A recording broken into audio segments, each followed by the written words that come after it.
6. Hey guys, welcome to the JaySquared Podcast. I'm Jesoma, I'm J-Rock. and we have an amazing guest with us today. Please welcome Keenan. All right, Keenan. Now, is Keenan your artist name, or what would you be called? Well, actually, it is. It is. It's my artist Okay, name. But a lot of people recognize me as the Keenan Experience, but Keenan got is you. fine. I kind of want to be like Luther a little bit anyway, with my last name. I kind of just want to be a first name basis. So if I can get to that status, I'm good. Oh, okay. Well, by the looks of it, I mean, we see some of your pictures, and we're like, oh, that's what he's going for, and it looks like you're gonna be good in there. So, tell me, like, where's your background, and like, tell us how you got here.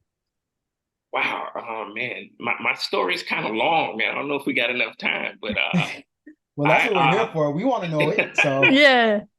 I actually started out on sax in high school.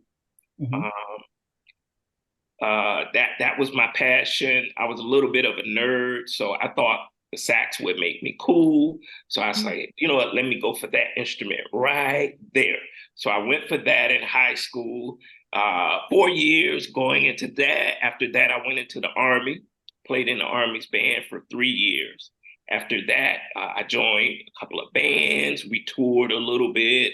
My true background started out in gospel music. Oh, I'll never stray away from that, since that's my roots. But but my branding just goes into a different direction, into the R&B and soul, a little bit of jazz and some pop, actual rock, but mainstream R&B. Yeah. all Nice. right, all right. So, do you think that, like, because I always think about these types of questions, like when it comes to gospel music, do you think that the best artists come from there because they're kind of taught from childhood and kind of pushed into it? You know what? I don't want to say the best, but I will say a lot, Okay. probably 85% come out of that background. Um, it is it's it's open where musicians who want to learn, they can jump into it. There's no pressure until you actually get into it and you start playing mainstream, and then you can run into some pressure. But a lot of guys, they just start out in gospel, because it's there, it's free. Yeah, Um, that's true. yeah. Wow, I never So really you thought about that. Go ahead. I was gonna say, so growing up with gospel music, picking out the saxophone, was there anything else in your childhood that really got you into music that you're like, you know what, this is the route, this is what I want to do for the rest of my life? So I would love to give my father credit because he introduced me to jazz. And the first jazz artist that he introduced me to was Grover Washington. Um, I remember one evening, me and him, we were kind of hanging out, and he said, "I wanted to check out this artist." And when I heard him, and it was on sax, and normally when I heard sax, it was more standard jazz, but Grover branched into a different era. So, in my opinion, I think he curved jazz music into a different era, more into R&B. So when I first heard Grover, I was like, "Whoa, okay, I want to do that. I want to do that." But I did not start playing at that time when I was Mm. introduced to him. Okay. So But what that made you? inspired you. Yeah. It inspired me. It inspired me. So when I actually started music in junior high school. So I could not. Um, they ran out of all saxophones. So I actually started out on baritone. I started out Okay. on baritone Oh. and played for Hmm. about a year. Me and the band director, we fell out, and I got out of music for 2 years. And then when I went to high school, that's when I said I want to start pursuing this again. Um, and that's when I jumped into saxophone. And the weird thing about it is, at that particular time, I couldn't afford one. So my mom, she worked two jobs. Bless her heart. I love my mom. She's my biggest fan. She took on two jobs to pay for my first saxophone, which was a rent to own horn. So she paid on it monthly until she paid the whole thing off. And it took about a year for that to happen. So if it wasn't for my mom, I don't know. That's awesome. It may not be a Keenan experience. Dang, that Shout is out to so mom. awesome. Shout out to mom and dad. Yes. Awesome. Exactly. Yeah, man. So can you tell us a little bit about like some of your idols, since we've been kind of touching on the people that inspire you and things like that. So who are some of your idols in the jazz world, at least, or in music period? Okay, so definitely Grover Washington, because he was one of the first ones that I heard. I love the standards. You talk about Charlie Parker, Sonny Rollins. When you get more into contemporary, Kirk Whalum, Gerald Albright is my number one.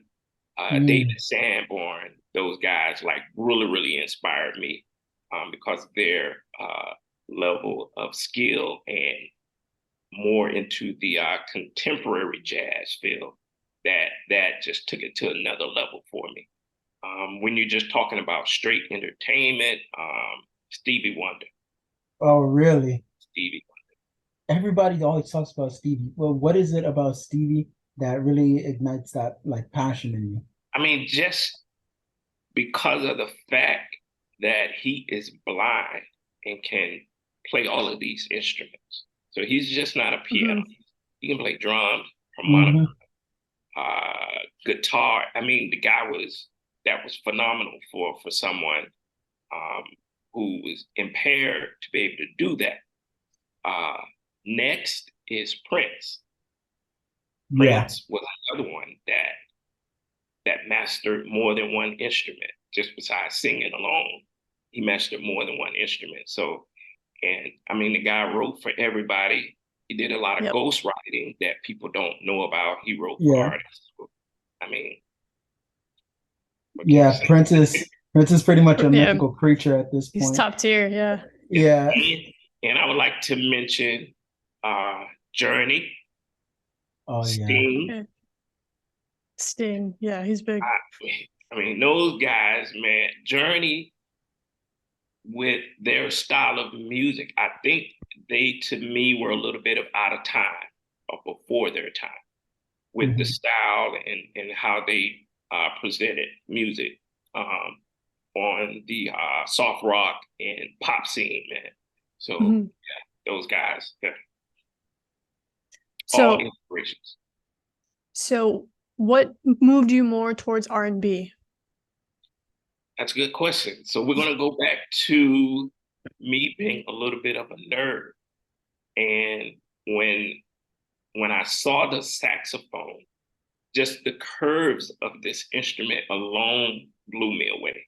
I mean, it's a sexy instrument. When you look at it, the curves on it. And when I saw all of the little keys and pads, and you're looking at it like, how can somebody play this thing? I mean, where do you even start? When you look at it, you don't even know where to put your hands. Yeah. It was a beautiful instrument, first of all. And I was a little bit of a nerd. So I'm like, let me get this thing here, and maybe this will help me out. And eventually it did. Nice. So, you wanted to get the girls, and he's like, I know how to get it. Yeah. I mean, the saxophone is a very sexy instrument. I'm not gonna lie. No, definitely. So, can you talk to us about your single Take Time? Like, let us know a little bit about it, because we have some questions about it. All right. So originally, it wasn't even supposed to be a song. It was supposed to be a clip for a bedroom scene in a movie. Oh. But things fell apart with the movie, so I didn't get a chance to have my a little piece of me in a movie. So I was like, well, I don't want this to go to waste. So let me take it and turn it into a full-fledged song. So I went to a couple of my friends who are producers, brought it to them. They liked it. They added their flavor to it. and I wanted to add some vocals to the song also, because I just didn't want it to rely on just instrumental.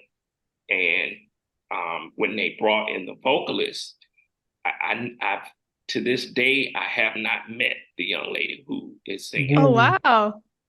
I have not. I know who she is, but I have not met her yet. So I'm looking forward to like just kind of dropping this bomb on her. I mean, she knows about the song, but I've never had a chance to meet her. And even when we finished it, I'd never, got that chance to meet her.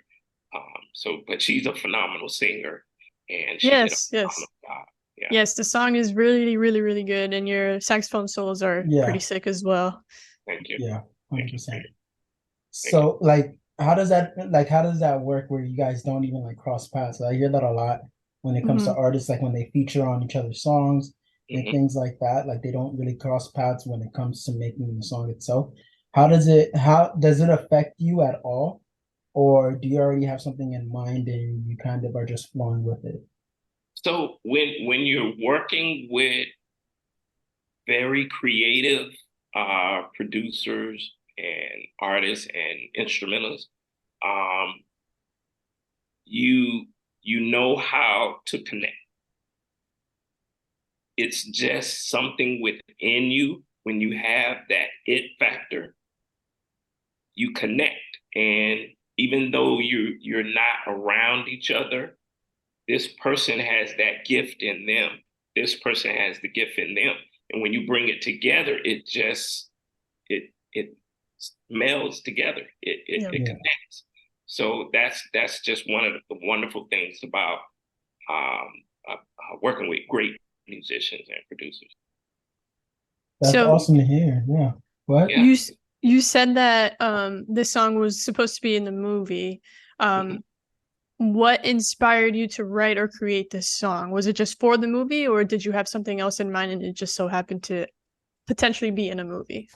No, it was actually for the movie. I was presented with the opportunity, and because like right before the pandemic, I was doing a lot of traveling back and forth to New York. Gotcha. And that's how I got the opportunity to do it. And they knew how my branding was, how I perform. I'm very passionate when I perform, and they knew that my style was that for like a bedroom scene, intimate setting. So. So that's cool. How it came about. Yeah. So how does that work exactly? Like, is it just more like, do they present to you like the scene before you write the song, or do you just like in your head create like a scene and then you're like, all right, well, this is how I want the song to go? That's a good question. It can actually work both ways. I think the more helpful way is to see what's going on, then you know how you need to approach it, how intense or how sensual you need to do the approaching. But they just brought, at this point, they were still in the building stages of everything. So they presented the idea to me. Okay. And once they did that, then I just took it upon myself to take it in that direction. Nice. So cool. With that being said, what inspired the song in itself? Like, can you tell us like what the song in itself is about? Like, like how did we get there? Like, how do we get through? Can you talk us through Take Your Time? Okay, so I'm the type of person I love to be passionate. I love to be creative when entertaining a young lady. So with Take Our Time and the music business, knowing how busy it is, and you're trying to be in a relationship with someone that's monogamous, just between you and her, but sometimes things can get so busy to where you're not spending enough time with your significant other. And a lot of times with women, they want time. beyond if they've already got the money, if they've already got the material things. One of the biggest things is communication and time. They want to spend time. That is really, really important. So within the song, I'm letting her know, look, babe, I'm getting this stuff together for us. She's telling me, I know that, but I want you. I need time with you. I don't. I'm not concerned about all of that. So I have to let her know that it is about you. This is time for you, and I'm actually tricking her. She thinks that I'm getting ready to go out of town and all of this good stuff. And then it turns around, I'm planning something for her to show her. This is for you, babe. It's our time together, and no matter how long it takes, this is our time. Wow, so I'm really excited for the music video. So Yes. is that going to reflect in the music video completely? Yes, it is. So the music video and the way my mind works, I know that I'm an instrumentalist. So sometimes it may be difficult for someone to catch what I'm trying to say through my instrument. You get an understanding of it. So what I decided to do, instead of just do a regular music video, I did like a short film. So it has some acting in it. Cool. It has characters, and it tells the story of Take Our Time. Nice. Okay. That's actually pretty dope. So that's going to be interesting to go ahead and watch through. If you can, is there any way that you can kind of go ahead and let us know a little bit about like what you would say in a short way, like what you would say the Keenan Experience is? Okay. Yeah. So the Keenan Experience is when I am performing, I want my audience to feel exactly what I'm feeling while I'm playing, because music goes deeper than the note. Ooh. Okay. I love that. I love that. Because that makes you like want to be there and want to like, oh yeah, I feel this. I understand where you're coming from. Yeah, that's amazing. Because it's true. It's like it takes talent to play an instrument, yeah, but it takes soul to actually make somebody feel through the instrument. So that's really dope that you do that.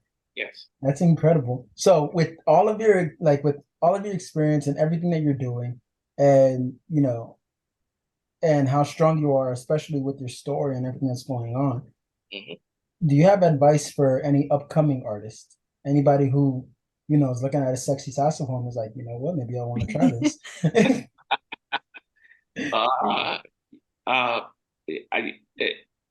You've heard it a million times. You got to be true to yourself. You got to be true to yourself and follow your dream, no matter what. If you know that you have the talent, not that you're interested in it or you're trying to get introduced to it, but you have the talent. If you know you have the talent, you got to stay true to yourself. And that's one of the things that I struggled with, because in the beginning, I didn't know who I was. I played with a lot of other people and I was fine with just being in the background. And then I came to the realization of who I was, who I wanted to be, what I wanted to present to the world. So my advice, be true to yourself, be who you are. Beautiful. That's beautiful. That's perfect. Yeah. All right, Keenan, last question, mostly just for you to share any upcoming projects, merch, the music video, all the details, social media. This time is all yours. Cool. So I am the Keenan Experience. You can find me on Instagram under the Keenan Experience. You can find me on my website at www.thekeenanexperience.com. Actually, it's only been up for probably about 2 years now. So I'm starting to post my merch, my events, and all of that good stuff. But I would love for you guys to support me and go out and stream the single. It was released last month on June 22nd. And then if you're here in town in Fort Lauderdale area, come out to the event next weekend, July the 22nd at the Black Box Theater.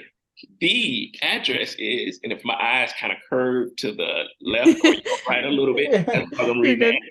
The address is 1409 Northwest 6th Trump Boulevard, Fort Lauderdale, Florida 33311. We're going to have an amazing time. I'm going to premiere the music video. My co-actors and actresses that were in the video, we're going to be there. There'll be a red carpet. It's going to be really, really nice. So that's awesome. Yeah, that sounds incredible. Wow. You guys make sure to go check it out. Sure. Make sure, because that sounds like something that's going to be a lot of fun. Yeah. All right. Well, I think we did that. That was amazing. I feel like I want an album. I want it all right now. More singles. Yeah, and this is exactly what we kind of wanted to do. We wanted to see more of you and get to know more of you, and I think we did a great job of that. So everybody, I mean, this has been the JaySquared Podcast, but more importantly, this has been the Keenan Experience. Yes. And thanks to you guys, JaySquared. Thank you guys for having me. You guys are amazing. I look forward to actually coming back. And yes, of course. Oh, 100%.